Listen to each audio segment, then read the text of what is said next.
Je prends le 12, parce que ici dans les Hauts-Cantons, on est toujours munis. Je ramasse mes cartouches de chevrotine, je charge mon fusil, je mets le fusil ici, ma femme était en panel, et je lui dis, Aline, parce qu'elle a chassé, elle s'est tirée un gros fusil, je t'entrebâille légèrement la porte, tu surveilles l'affaire de là, je sors par l'autre côté, ils ne me verront pas, je passe par là, pour m'éloigner le maximum de la maison et laisser un angle de tir intéressant à mon épouse.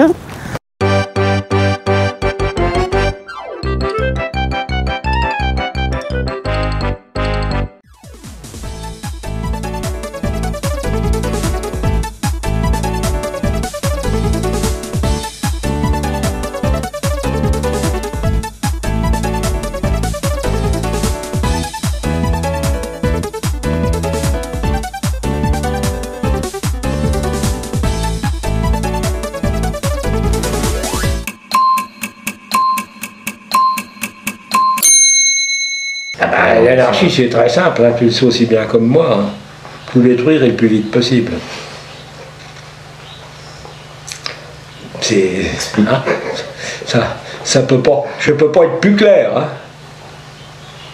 Il faut refuser tout ordre établi, parce que ça ressemble à rien. On n'a pas besoin qu'on nous dise que ce qu'il faut faire, on les mène assez grand, quoi. Et puis tout pouvoir qui se manifeste, essayer de le foutre en l'air. C'est pas encore arrivé, mais j'ai un argument massu. C'est mauvais l'anarchie d'après vous, bon bah, d'accord, c'est peut-être vrai, mais où voyez-vous que ça a été essayé?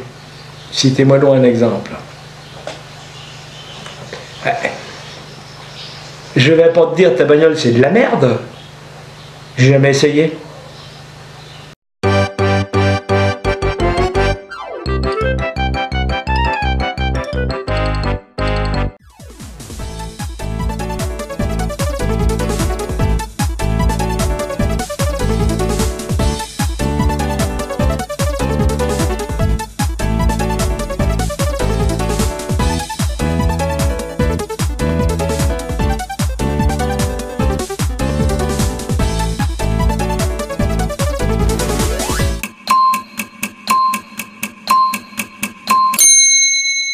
Enfin, Madame Moulin, soyez raisonnable.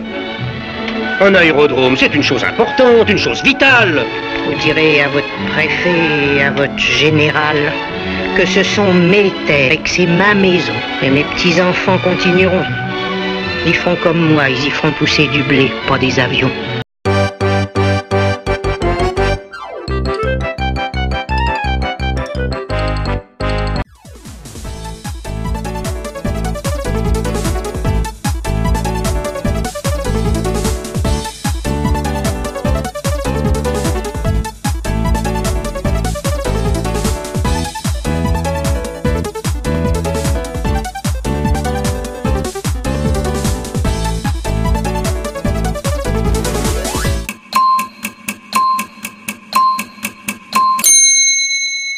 Oh putain, le carnet d'enfer. Si, on va aller on va voir. Centrale intérim, on va voir. Centrale intérim, où est-ce qu'ils sont Je les ai vus tout à l'heure. Écho. Donc qui c'est que je vais appeler Bis. Un beau doublé, je vais faire. Allô? Allô, Bis, bonjour. Bonjour, Bis. Je vous appelle pour du travail. Oui? Je suis monsieur Guterman Igor. Vous êtes inscrit en quoi, monsieur? Électricité. Électricité? J'ai pas de demande pour l'instant. Comment? Je n'ai pas de demande pour l'instant. J'ai déjà travaillé avec vous. Oui, mais je n'ai pas de demande quand même. Ah bon? Ben non. Et vous n'avez pas autre chose? Non. Un autre travail, je sais pas. Pas du tout. Je sais pas, moi, rouler des caisses, je sais pas. J'ai rien pour l'instant, monsieur. Vous avez rien du tout? Non, non. Vous êtes bien dans la petite rue, là? On est rue Ernest Cresson. Ernest Cresson, j'habitais en face de chez vous, moi. Ah bon? Et oui, le monsieur, il venait me chercher, il montait au 7e, il venait me chercher le matin. Ah bon? Oui, c'était monsieur, je sais plus son nom. Oh bah écoutez, ça, moi je suis là depuis 2 ans, hein, je peux pas vous dire. Oh, bah je dois vous connaître alors. Bah je sais pas si vous êtes Non, non, passé. non, il y a plus de 2 ans que je travaille chez vous. Voilà, je vous laisse monsieur parce qu'on me demande sur une autre ligne. On vous demande sur notre ligne. Allez. Bon, je vous embrasse, au revoir. Au revoir.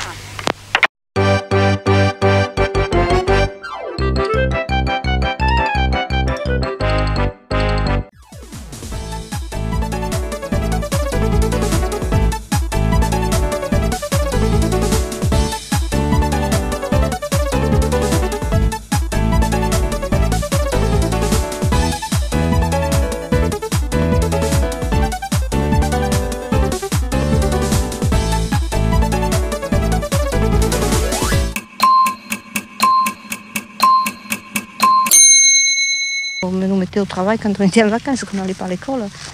On faisait surtout garder les brebis, ou garder les bœufs. Ou... Quand on avait les bœufs, il fallait aller les faire manger aussi dehors. Alors, c'était le travail des enfants. Je gardais des brebis, seulement moi j'étais chez moi. Moi je travaillais à ma maison, je gardais nos petits troupeaux. Et alors ce qui fait que tu rentres dans ta maison, tu manges, tu bois ce que tu veux. Si un jour il pleut, on n'y va pas, etc. Vous comprenez? Mais celui qui était loué, eh bien vous m'avez compris. Hein? Il y en a qui sont morts maintenant, que je ne les ai jamais vus ici. Même ils étaient ici. Parce qu'à 10 ou 11 ans, ils partaient pour aller gagner sa croûte.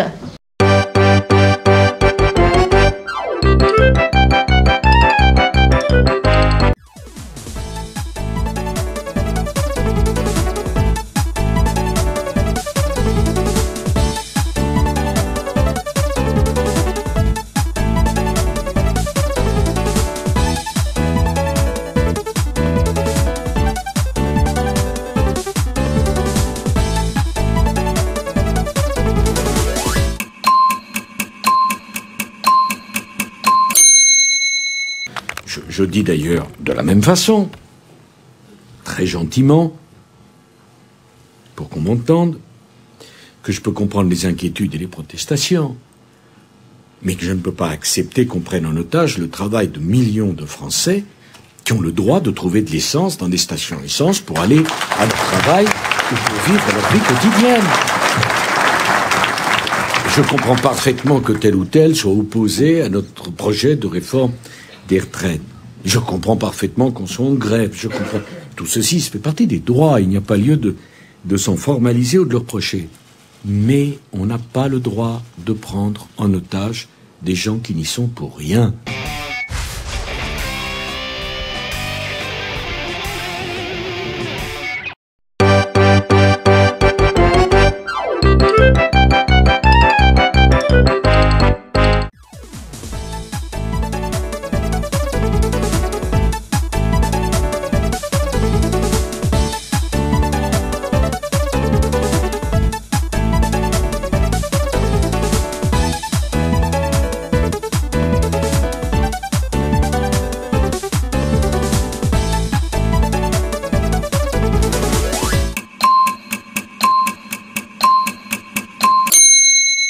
Un des deux, le Nord ou ici, se mettre en grève.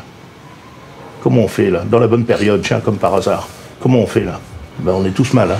Il faut être très très vigilant, il faut réfléchir à ça. Il faut mettre les gens dans des conditions de travail extrêmement favorables. Il faut qu'ils aient des vestiaires agréables, il faut une table de ping-pong pour qu'ils puissent se délasser, leur faire un endroit où ils peuvent... voilà, c'est pas grand-chose. Puis ils se sentent bien, ils se disent, tiens, plutôt que d'aller travailler là, là ou là, qu'est-ce que je suis bien chez eux. Bon, alors ils viennent pas en vous embrassant, c'est parce qu'on leur demande non plus, mais ils ont envie.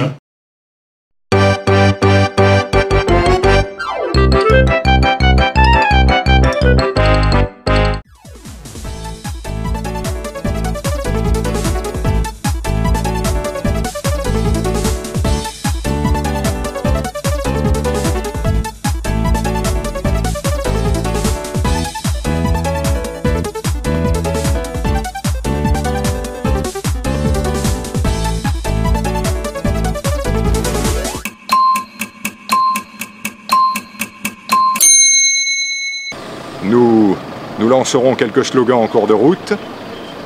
Les slogans, je le répète, sont à répéter 3 fois. Pas une de plus, pas une de moins.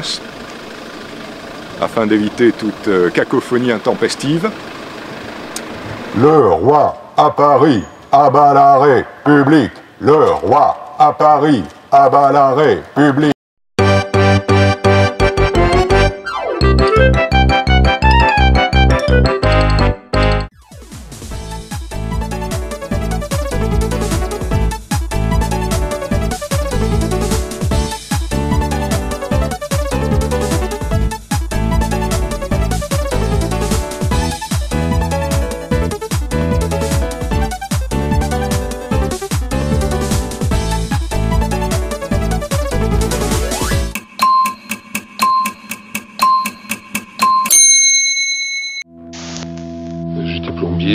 J'ai travaillé à 13 ans et demi, j'étais très jeune, et pour moi, sortir de ma condition sociale, le seul moyen, c'était d'ouvrir des coffres forts, de prendre de l'argent où je considérais qu'il y en avait trop.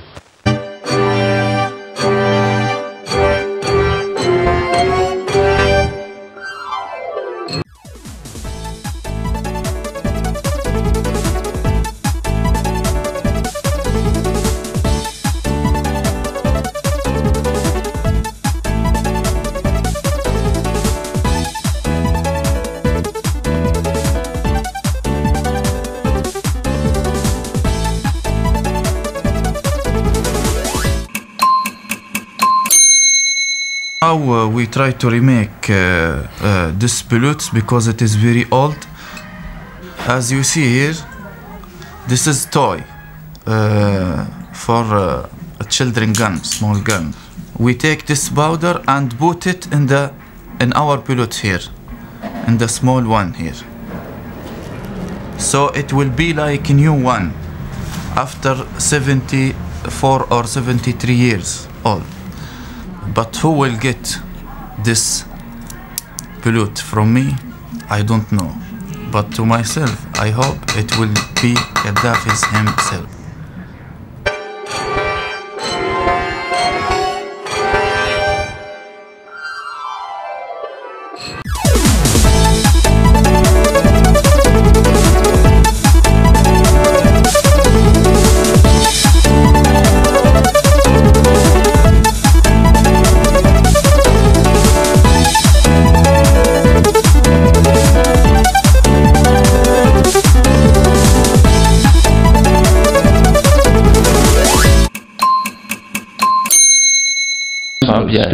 Il y a 50 ans de ça, quand j'étais dans le sud de la France en tant qu'étudiant, My wife and I were doing the student backpacking, living, you know. ma femme et moi, on vivait comme des étudiants avec nos sacs à dos. I saw a sign that said Pic de Canigou. J'ai vu un panneau Pic de Canigou. It looked like a nice path, so I started walking up the path. Alors je savais un petit chemin, alors j'ai dit tiens, on va monter sur le chemin. You see a hill. On voit une colline. Oh, that must be Ah bah voilà, ça doit être ça le sommet. When you get to the top of the hill, you say, oh no, that's not it. Et quand on arrive sur le sommet de cette colline, on voit ah bah non, c'est pas là, ça monte encore plus haut. I practically got killed. I kept walking until I got lost. J'ai failli mourir ce jour-là. J'ai continué à monter jusqu'à ce que je me perde complètement. Fortunately for me, I met a Catalan. Et heureusement, j'ai eu la chance de rencontrer un garde forestier catalan. First of all, screamed at me for a while in Catalan, but finally took me back to the path. Au début, ils m'ont commencé à me hurler dessus en catalan, mais finalement après ils m'ont aidé à me ramener sur le petit chemin. The point is, that's what social progress is. You think you've reached the hill, the top of the mountain. Et c'est ça le progrès social. Tu penses que tu as atteint le sommet de la colline, mais tu ne l'as pas. But because there's another hill that you hadn't even known about. Parce que s'il y a une même colline que tu ne connais même pas, qui est encore plus haut, et qu'il faut que tu la grimpes aussi. Et c'est probablement permanent.